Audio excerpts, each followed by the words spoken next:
हे दोस्तों, क्या हाल चाल है सब लोगों के। होप सो बहुत ज्यादा अच्छे होंगे। दोस्तों, हम लोगों ने ऑडिटिंग एंड मैनेजमेंट अकाउंटिंग में दो चैप्टर अच्छे से कंप्लीट कर लिए हैं।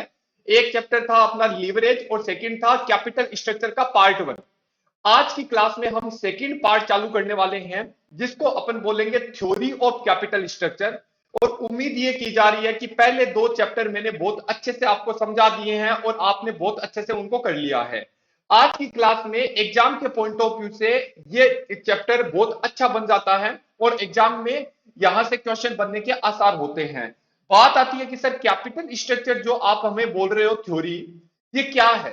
दोस्तों, आपको पता है लास्ट क्लास में हम लोगों ने ये बोला था कि जब हमने लास्ट चैप्टर किया था तो यहां पे हम लोगों ने बोला था दोस्तों, आपकी जिंदगी में आता है कैपिटल स्ट्रक्चर। ध्यान से सुनना मेरी बात। कैपिटल स्ट्रक्चर क्या होता है? सर, जैसे सपोज करो मुझे 500 लाख रुपए की जरूरत है। आपने बोला ओके।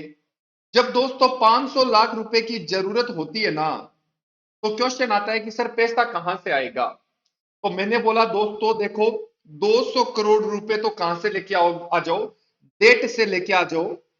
और बताओ 300 लाख रुपए आप कहां से लेके आओ। सर ये आप लेके आ जाओ इक्विटी से। सर कोई दिक्कत नहीं है। जब डेट और इक्विटी से पैसा लेके आते हो और इसका कॉम्बिनेशन बना देते हो ना, तो इस कॉम्बिनेशन को आपको पता है क्या बोला जाता है? सर इस कॉम्बिनेशन को अपन बोलते हैं कैपिटल स्ट्रक्चर। इस कॉम्बिनेशन को अपन क्या बोलते हैं दोस्तों? Capital structure. क्या बात है, अच्छे से समझ में आ गया। अगेन आई रिपीट दोस्तों, कैपिटल स्ट्रक्चर क्या होता है कि आप जो पैसा उठा रहे हो, वो पैसा कहां कहां से उठाते हो, उसके कॉम्बिनेशन को अपन क्या बोलते हैं? Capital structure. लेकिन जब आप ये पैसा उठाते हो तो घर में पैसा आ जाता है, जिसको अपन बोलते हैं दोस्तों कैपिटल। इसे अपन क्या बोलते हैं? कैपिटल। और जब कैपिटल को यूज करते हैं तो बदले में, यूज करने के बदले में इनको कुछ पे करना पड़ता है, जिसको अपन बोलते हैं दोस्तों कॉस्ट ऑफ कैपिटल। सर कोई दिक्कत नहीं है। और कॉस्ट ऑफ कैपिटल हम लोगों ने कहां पे पढ़ा था? हम लोगों ने बिजनेस बजटिंग नाम का चैप्टर था, उसमें हम लोगों ने इस चैप्टर को पढ़ा था कि जब मार्केट से पैसा उठा रहे हैं, जब दोस्तों मार्केट से पैसा उठा रहे हैं तो उठाने के बदले में हमें क्या देना पड़ता है? सर जब मार्केट से पैसा आता है डेट और इक्विटी से आता है, जब घर पे आ जाता है तो उसे बोलते हैं कैपिटल। कैपिटल को यूज करने के बदले में उन डेट और इक्विटी वालों को जो हम पे करते हैं वो हमारे लिए खर्चा है, उस खर्चे को हम लोग बोलते हैं कॉस्ट। और कॉस्ट क्यों लगी? क्योंकि कैपिटल को आपने यूज किया। होप सो कोई दिक्कत नहीं है। लेकिन मैटर ये करता है कि जैसे ही अच्छा, इसको, ये तो आपको पता चल गया डेट और इक्विटी का क्या होता है, कॉम्बिनेशन जो होता है उसे कोई कैपिटल स्ट्रक्चर बोलते हैं। दोस्तों एक बात बताओ, किसी कंपनी का खर्चा अगर कम होता है तो उस कंपनी की वैल्यू बताओ क्या होती है? ज्यादा होती है। ऐसा क्यों होता है दोस्तों? ऐसा इसीलिए होता है क्योंकि अगर किसी कंपनी को खर्चा कम देना पड़ रहा है, मतलब कम, उस कंपनी का खर्चा कम है तो उसका प्रॉफिट ज्यादा होगा, प्रॉफिट ज्यादा होगा तो उसकी वैल्यू बढ़ेगी। दूसरी तरफ अगर मान लो, नॉर्मल बोल रहा हूं मैं, अगर कॉस्ट ऑफ कैपिटल ज्यादा होता है तो कंपनी की बताओ क्या हो जाती है? वैल्यू गिर जाती है। बताओ ऐसा क्यों होता है? क्योंकि अब खर्चा ज्यादा है, खर्चा ज्यादा है तो प्रॉफिट कम है, और प्रॉफिट कम है तो उसकी वैल्यू गिर जाएगी। अब क्वेश्चन ये बोलता है कि मान लो अभी आप 200 लाख रुपए और 300 लाख रुपए डेट और इक्विटी से उठा रहे हो। मान लो मैं ये क्या है मेरा? ये मेरा कैपिटल स्ट्रक्चर है। इस कैपिटल स्ट्रक्चर को मैं चेंज करना चाहता हूं। सर चेंज कैसे? मान लो अब मैं बोल रहा हूं 100 लाख रुपए तो मैं कहां से उठाऊंगा? 100 लाख तो मैं डेट से उठाऊंगा, मैं 400 लाख में इक्विटी से उठाऊंगा। मैं ऐसा भी बोल सकता हूं 50 लाख तो मैं डेट से उठाऊंगा, और मैं 450 लाख कहां से उठाऊंगा? इक्विटी से। मैं ऐसा भी बोल सकता हूं कि मैं 350 लाख को डेट से उठाऊंगा, और आपका 150 लाख रुपए में कहां से उठाऊंगा? इक्विटी से। मैं कैसे भी बना सकता हूं, मैं डेट को ज्यादा भी कर सकता हूं, मैं डेट को कम भी कर सकता हूं। तो ये बोलता है कि जब आप अपने कैपिटल स्ट्रक्चर को चेंज करते हो तो इसका डायरेक्टली असर कहां पे पड़ता है? कंपनी की कॉस्ट पे पड़ता है। और कंपनी की कॉस्ट का डायरेक्टली असर बताओ कहां पे पड़ता है? वैल्यू पे पड़ता है। क्योंकि ये दो दोस्तों, ये जो है ना कॉस्ट, और ये जो आपका वैल्यू है, ये क्या है? सर ये बोलता है हम साथ साथ है। इसका मतलब क्या हुआ कि अगर कैपिटल चेंज हुआ तो वैल्यू भी चेंज होगी, और अगर कैपिटल गिरा तो वैल्यू ज्यादा, और कैपिटल बढ़ा तो कॉस्ट ऑफ कैपिटल की बात कर रहा हूं, ठीक है। तो कॉस्ट ऑफ कैपिटल बढ़ा तो वैल्यू गिर जाएगी। होप सो आपको समझ में आ गया। तो यहां पे देखो इन्होंने क्या बोला है, अच्छे से समझना। ये बोलता है दोस्तों, मिक्स ऑफ डेट और equity in the total capitalization of a firm effect cost of capital. ये बोलता है डेट और कैपिटल हमेशा किसको इफेक्ट करता है, कॉस्ट ऑफ कैपिटल को। और total value of the firm, total value of the firm depend on potential earning and cost of capital. Normal सी बात है, जो मैंने बोला वही तो ये बोल रहा है। ये बोलता है कि आपकी कंपनी की वैल्यू किस बात पे डिपेंड करती है, कंपनी की अर्निंग पे। और कंपनी की अर्निंग किस पे डिपेंड करती है सर, अर्निंग डिपेंड करती है कंपनी की खर्चे पे। अगर कंपनी का खर्चा कम है तो कंपनी की कमाई ज्यादा, कमाई ज्यादा तो वैल्यू ज्यादा होगी। होप सो इन चीजों को समझने के लिए, इन चीजों को समझने के लिए चार प्रकार की थ्योरी आपकी जिंदगी में आती है। तो थ्योरी कौन कौन सी है दोस्तों, थ्योरी की अगर हम बात करें तो बताओ थ्योरी कौन कौन सी है। थ्योरी की अगर हम बात करें तो बताओ, important theory of capital structure, net income theory, net operating income theory, Modigliani Miller theory, और लास्ट बताओ क्या है, ट्रेडिशनल थ्योरी। दोस्तों आपको मैं इस तरीके से पढ़ा रहा हूं कि अगर प्रैक्टिकल क्वेश्चन आए तो भी कर सकते हो, थ्योरेटिकल आए तो भी कर सकते हो। तो दोनों को मिक्सअप करके बता रहा हूं कि भाई कैपिटल स्ट्रक्चर ये बोलता है कि भाई साहब अगर आप अपने कैपिटल स्ट्रक्चर को चेंज करते हो तो कंपनी की कॉस्ट ऑफ कैपिटल में इफेक्ट पड़ता है, और कंपनी की कॉस्ट ऑफ कैपिटल में इफेक्ट पड़ता है तो कंपनी के वैल्यू पे फर्क पड़ता है। और वैल्यू इस बात पे डिपेंड करती है कि कंपनी की अर्निंग क्या है, और कंपनी की अर्निंग इस बात पे डिपेंड करती है कंपनी का खर्चा क्या है, और कंपनी का खर्चा इस बात पे डिपेंड करता है कि कैपिटल स्ट्रक्चर क्या है। होप सो कोई दिक्कत नहीं है। अब बात आती है कि भाई कैपिटल स्ट्रक्चर को समझने के लिए चार प्रकार की थ्योरी को आपको समझना पड़ेगा, और ये जैसे ही चार प्रकार की थ्योरी आप समझ जाओगे आपका ये चैप्टर खत्म हो जाएगा, और यहां से आप बहुत अच्छे से नंबर लेके आओगे। और आपको पता है मैं कोई भी चैप्टर पढ़ाता हूं तो उसमें ज्यादा टाइम लगाना पसंद करता हूं, क्योंकि चीजों को समझ आना होता है। मेरे को डायरेक्टली फॉर्मूले में नहीं आना। अगर मैं डायरेक्टली फॉर्मूले में आऊंगा तो 2 दिन में चैप्टर खत्म कर दूंगा, लेकिन मुझे 2 दिन में चैप्टर खत्म करना ही नहीं है। अब सुनो दोस्तों, सबसे पहले अगर हम बात करें तो थ्योरी आती है, अच्छा चार प्रकार की थ्योरी है, लेकिन सबसे पहले अगर हम थ्योरी की बात करें तो अपनी थ्योरी बताओ कौन सी है। सर अपनी थ्योरी है, बताओ क्या, ये आपकी आती है नेट इनकम थ्योरी। मेरी बात अच्छे से सुनना, और मैं आपको बार बार बोल रहा हूं लास्ट वाला चैप्टर आपको अच्छे से करना है, और अच्छे से करवाया है। इवन मैंने लगभग सारे क्वेश्चन ही आपको करवा दिए हैं, लेकिन अब आपसे ये उम्मीद की जा रही है कि आप वो सारी चीजें कर लोगे और कोई दिक्कत वाली बात नहीं आएगी, राइट। सर कोई दिक्कत नहीं है। तो अपनी थ्योरी का नाम क्या है, सर अपनी थ्योरी है नेट इनकम थ्योरी। कोई दिक्कत नहीं है। नेट इनकम थ्योरी हमें क्या बोलना चाहती है, अच्छे से सुनना दोस्तों। ये आपको पता है, इसको समझने के लिए ना बड़ा ही अच्छे से लॉजिक समझना पड़ेगा। सुनो दोस्तों, आपको पता है ये थ्योरी बोलती है कि, ये बोलती है कि भाई साहब आप पता है कहां कहां से पैसा उठाते हो। सर हम लोग डेट से भी पैसा उठा सकते हैं, और हम इक्विटी से भी पैसा उठा सकते हैं। मेरी बात अच्छे से सुनते रहना। आप डेट से भी पैसा उठाते हो और आप इक्विटी से भी पैसा उठाते हो। जब आप डेट से पैसा उठाते हो, जब आप डेट से पैसा उठाते हो तो इसका मतलब ये लोग बताओ कौन होते हैं। सर ये लोग होते हैं बाहर वाले लोग। और जब आप घर वालों से पैसा लाते हो तो ये होता है इक्विटी, मतलब ये हो गए दोस्तों आपके घर वाले। अब क्वेश्चन ये आ जाता है दोस्तों कि जब आप डेट से पैसा उठा रहे हो और ये बाहर वाले हैं तो इनको क्या देना पड़ता है, इंटरेस्ट। और जब इक्विटी वाले होते हैं तो इनको हमें क्या देना पड़ता है दोस्तों, डिविडेंड देना पड़ता है। होप सो कोई दिक्कत वाली बात नहीं है।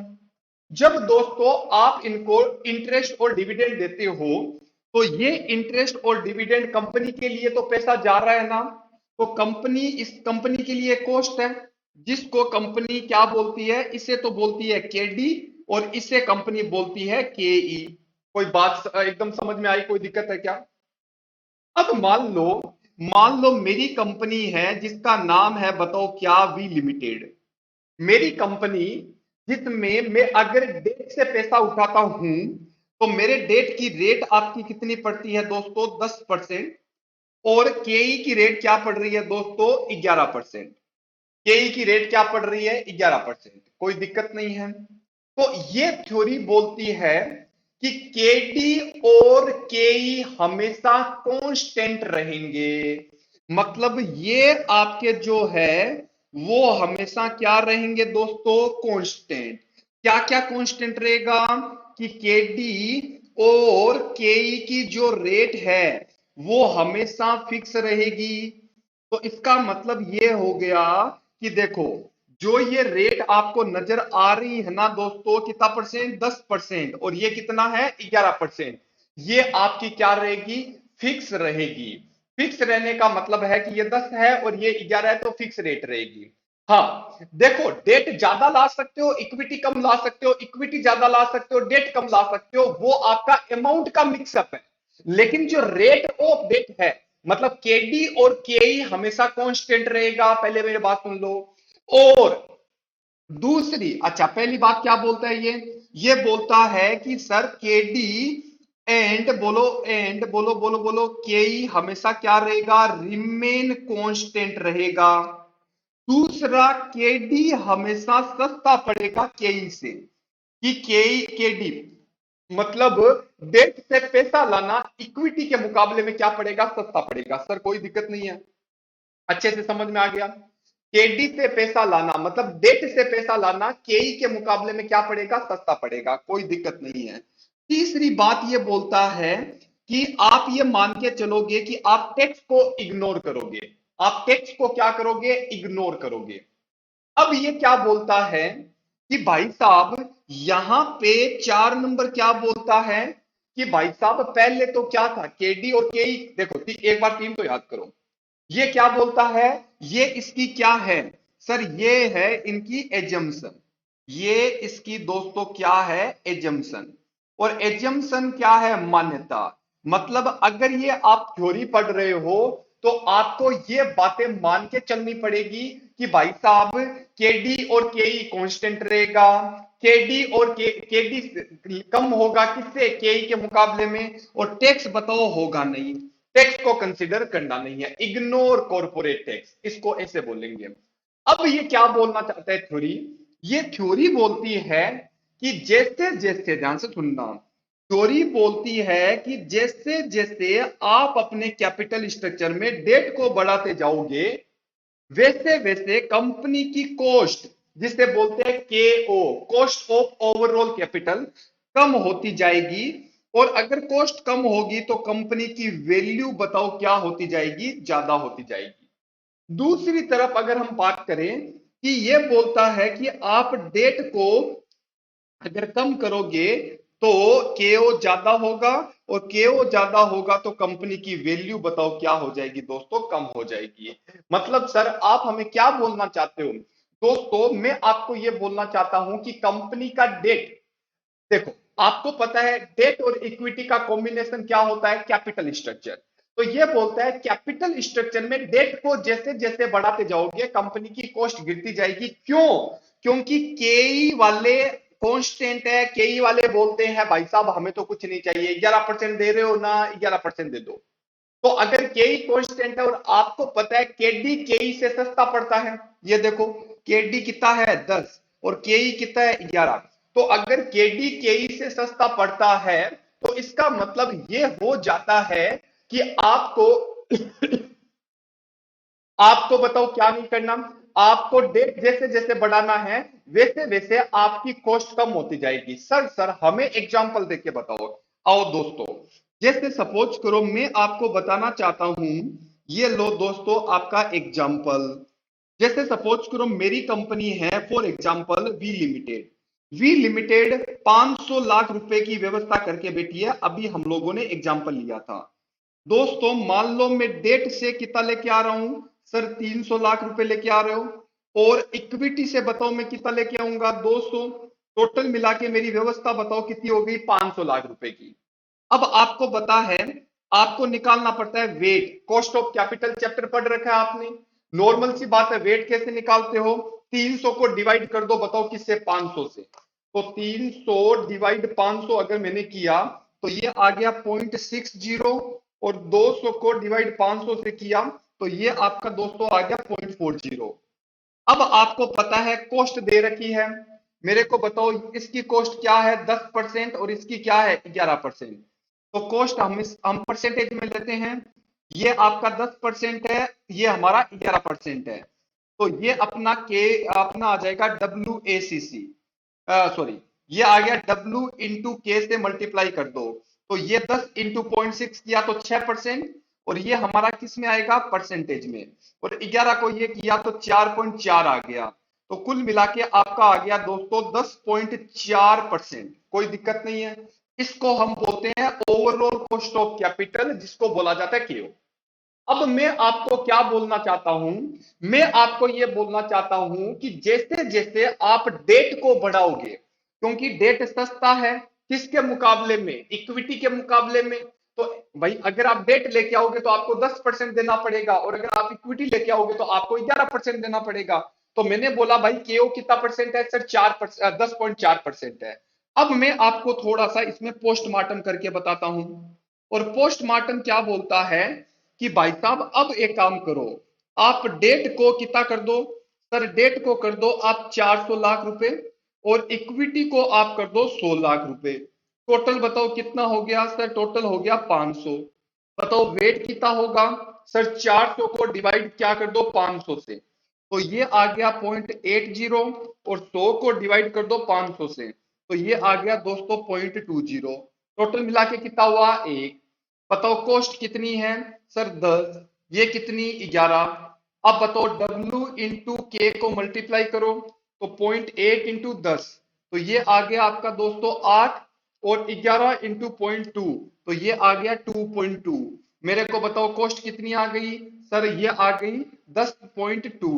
बताओ क्या पहले के मुकाबले में कॉस्ट गिरी या नहीं गिरी, क्यों गिरी, ये देखो कॉस्ट गिर गई सर, कॉस्ट गिर गई। तो अगर कॉस्ट गिर गई तो बताओ आपने क्यों किया, क्यों गिरी, क्योंकि आपने देखो इधर क्या बढ़ाया है, आपने डेट बढ़ाया है, इस चक्कर में आपकी कॉस्ट गिरी है, क्योंकि डेट सस्ता पड़ता है, क्योंकि केई चुपचाप रहता है। यहां पे केई क्या है, साइलेंट है। केई बोलता है मुझे तो मेरा 11% चाहिए और मुझे और कुछ नहीं चाहिए। तो अपन ये बोलना चाहते हैं, ये थ्योरी क्या बोलती है, इस थ्योरी का नाम क्या है सर, इस थ्योरी को अपन बोलेंगे नेट इनकम थ्योरी। क्या बात है सर, हमें एकदम अच्छे से समझ में आ गया। नेट इनकम थ्योरी ये बोलती है कि अगर आप अपनी कंपनी में डेट को बढ़ाओगे, अच्छा सर एक बात बताओ, मान लो अभी 300 से 400 किया, अब 300 से 200 कर दे तो क्या हो जाएगा, कॉस्ट आपकी बढ़ जाएगी। आप करना चाहो तो घर पे करके देख लेना। तो मैंने आपको प्रूफ बताया है कि क्यों हुआ, क्योंकि कॉमन सेंस है। के साइलेंट है। अब एक बात बताओ, के साइलेंट है तो अपन क्या बोलते हैं, केडी। केडी सस्ता पड़ता है किसके मुकाबले में, के के मुकाबले में। तो जैसे जैसे हम डेट बढ़ाते जाएंगे तो कंपनी की ओवरऑल कॉस्ट ऑफ कैपिटल गिरती जाएगी, और कॉस्ट ऑफ कैपिटल गिरेगी तो वैल्यू आपकी बढ़ती जाएगी। होप सो आपको मेरी बात अच्छे से समझ में आ रही है, कोई दिक्कत वाली बात नहीं है। आ जाओ दोस्तों, ये क्या बोलना चाहता है, आ जाओ, अब आपको लैंग्वेज समझ में आएगी। ये पहले बताओ ये हमें क्या बोलना चाहता है, देखो दोस्तों क्लियर, सुनो। ये क्या है, this theory had been propounded by David Durand. ये थ्योरी किसने दी, डेविड डुरान ने। According to this theory the change in capital structure, बताओ अभी मैंने कैपिटल स्ट्रक्चर को चेंज करके बताया था ना, effect the cost of capital. बताओ अपनी कैपिटल स्ट्रक्चर को मैंने चेंज किया, 300 से 400 किया, तो क्या कॉस्ट ऑफ कैपिटल चेंज हुई या नहीं हुई, और अगर कॉस्ट ऑफ कैपिटल चेंज हुई तो क्या कंपनी की वैल्यू चेंज हुई या नहीं हुई, सर हो गई।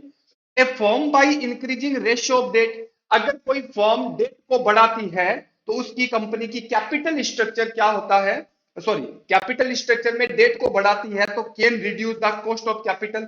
अभी तो पढ़ाया, अभी क्या बताया कि अगर कोई कंपनी डेट बढ़ाती है तो कंपनी की कॉस्ट ऑफ कैपिटल क्या हो जाती है, गिर जाती है। मैंने आपको बोला ना, मैं चाहता हूं कि ये चैप्टर आपके दिमाग में जाए। मेरा टारगेट आपको ये नहीं कि आपको बीकॉम वाले जल्दी जल्दी करवा दूं ना बाबा ना, अपन अच्छे से समझेंगे, ठीक है ओके। अब एक बात बताओ मेरे को, यहां तक आ गया सर, आ गया। अब क्या बोलता है, टोटल वैल्यू बढ़ेगी। According to this theory a firm should use maximum, ये थ्योरी बोलती है कि फर्म को ज्यादा से ज्यादा डेट यूज करना चाहिए क्योंकि उससे कॉस्ट ऑफ कैपिटल क्या हो जाएगी, कम।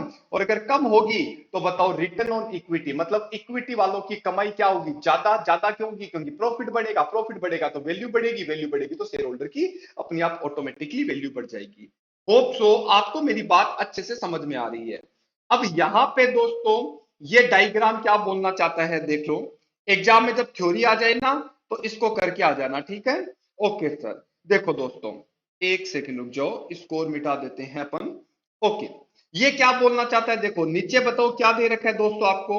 सर नीचे हमें ये दे रखी है वैल्यू, यहां पे क्या दे रखा है सर, कॉस्ट। यहां पे बताओ केडी और केई बताओ दोनों फिक्स रेट है। अभी तो पढ़ाया था केडी और केई क्या होता है, कांस्टेंट। अब जैसे जैसे डेट बढ़ाते जाओगे आपकी कॉस्ट बताओ क्या होती जाएगी, गिरती जाएगी। और गिरती जाएगी गिरती जाएगी, ये एकदम पास में आ जाएगी। तो यही तो आपका है डायग्राम, ये बोलता है देखो, ये डायग्राम से क्या समझते हैं आता है, केई और केडी। केई और केडी तो बताओ क्या है, कांस्टेंट। अब जैसे जैसे डेट को बढ़ाते जाओगे, जैसे जैसे डेट को बढ़ाते जाओगे तो बताओ केओ क्या होता जाएगा, सस्ता होता जाएगा। यही आपका केओ सस्ता हो रहा है। तो दोस्तों अगर डायग्राम भी बना के आते हो तो चार चांद लग जाते हैं आपके क्वेश्चन के आंसर में और आपको बहुत अच्छे मार्क्स मिल जाते हैं।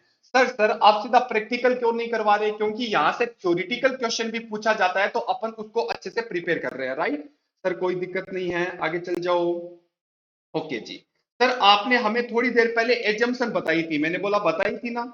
एजम्पशन का मतलब है कि अगर आप इस थ्योरी को पढ़ रहे हो तो क्या क्या मान्यताएं आप अपने साथ लेके चलते हो। तो सुनो, अभी मैंने थोड़ी देर पहले बताओ क्या पढ़ाया था, इनकम टैक्स को क्या करोगे, ignore. Cost of debt is lower than cost of equity, ये लो भाई, केडी इज लेस देन केई, पढ़ाया था या नहीं पढ़ाया था। ओके।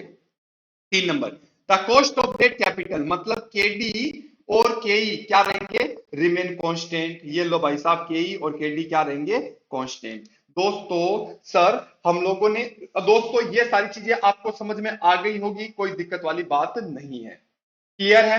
तो अगर आपसे थ्योरी पूछा जाता है तो घबराने की कोई बात नहीं है, आप चीजों को अच्छे से कंप्लीट कर सकते हो, अच्छे से देख सकते हो, कोई दिक्कत आपको आएगी नहीं।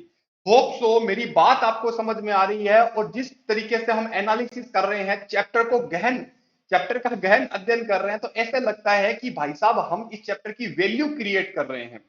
चैप्टर अपने आप में बहुत अच्छा है, लेकिन क्या होता है एक्चुअल में पढ़ाया इस तरीके से जाता है जिससे क्या होता है कि भाई टोटल फटाफट फटाफट कर लो। मेरा टारगेट ऐसा नहीं है, मैं चाहता हूं कि पहले थ्योरी पढ़ो, उसको समझो क्या बोलना चाहता है, किस तरीके से हमें करना है, फिर आप आगे चलो, राइट। चलो जी। सर एक बात बताओ, क्या इसकी कोई प्रैक्टिकल क्वेश्चन भी आएंगे क्या। मैंने बोला आएंगे। आ जाओ दोस्तों, प्रैक्टिकल क्वेश्चन अपन करते हैं, राइट। चलो,